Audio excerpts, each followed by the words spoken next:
protected in LA. Niggas from New York can't go to LA and hit no LA nigga. Period. So you gotta grasp. There was no way to get Pac. He was protected by LA as long as he stayed in LA. So Pac was good. He wasn't supposed to get killed at no fucking specific time as long as he stayed his ass in LA. But Big, on the other hand, they already had him locked up and they already had him set up.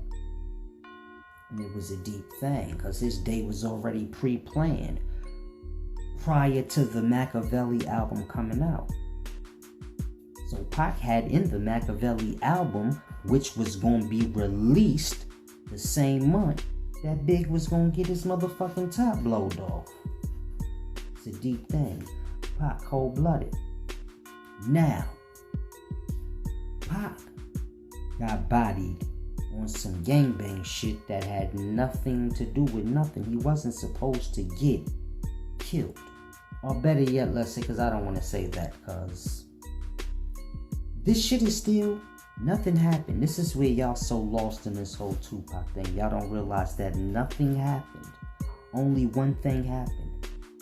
And a whole bunch of other shit happened that never happened. So it's all still active. It's a deep thing. It's just like Pac couldn't come to New York and he was dead. Now Pac can't even reveal himself or he's fucking dead. But it's a deep thing. Y'all gotta grasp how deep this rabbit hole goes, and it don't go into the Illuminati stupid dumb shit y'all talk about. And this is how y'all get lost on the truth. Because this is nothing more than a soldier boy running with the gangs out in LA, how that wrote.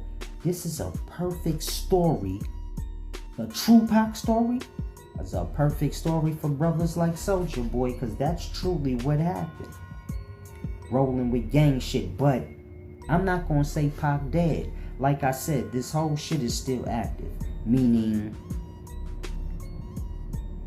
those who got Big killed, they still right in y'all faces. What happened with Pac never happened, so just forget that whole incident. That right there was just... Pac wasn't fucking with nobody right before he died. So when he died, around that time, he wasn't fucking with nobody. He was paranoid. He knew how ugly and cold-blooded shit was going. You know what I'm saying?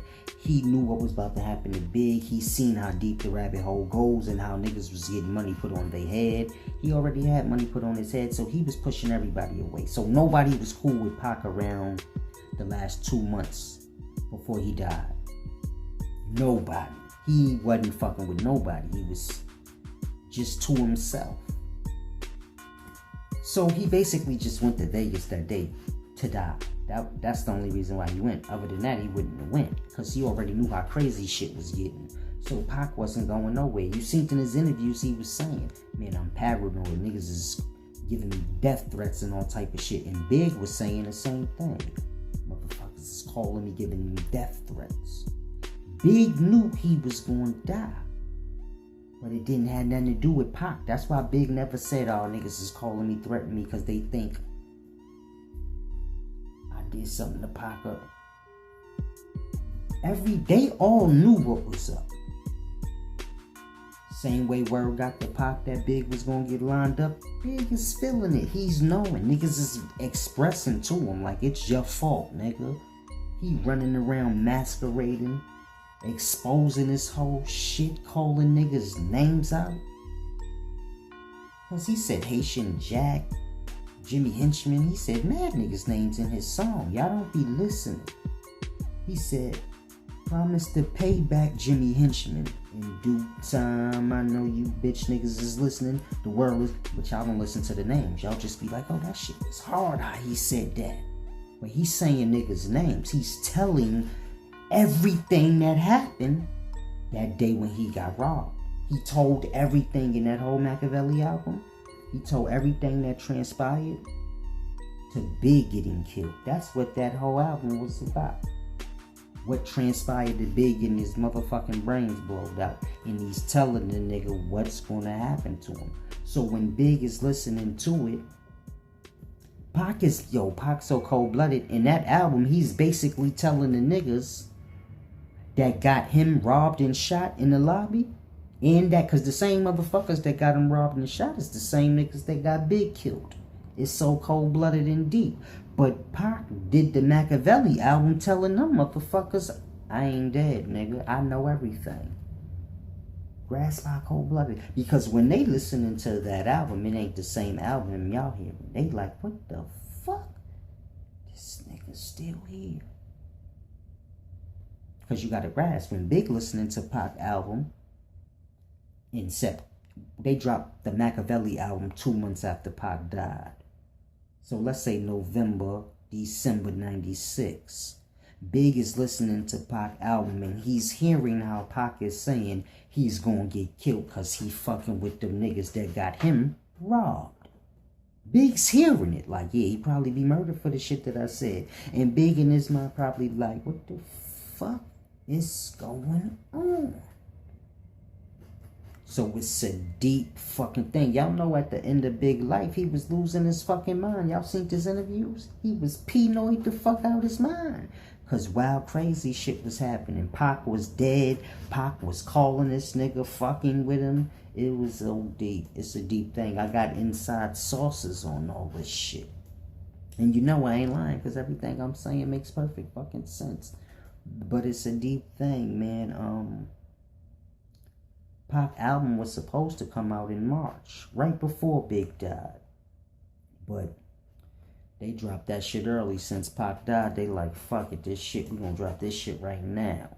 But if you go back and listen to that Makaveli album, man, Pac told fucking everything. Not only did he tell niggas that he ain't dead, and that he set the whole death shit up.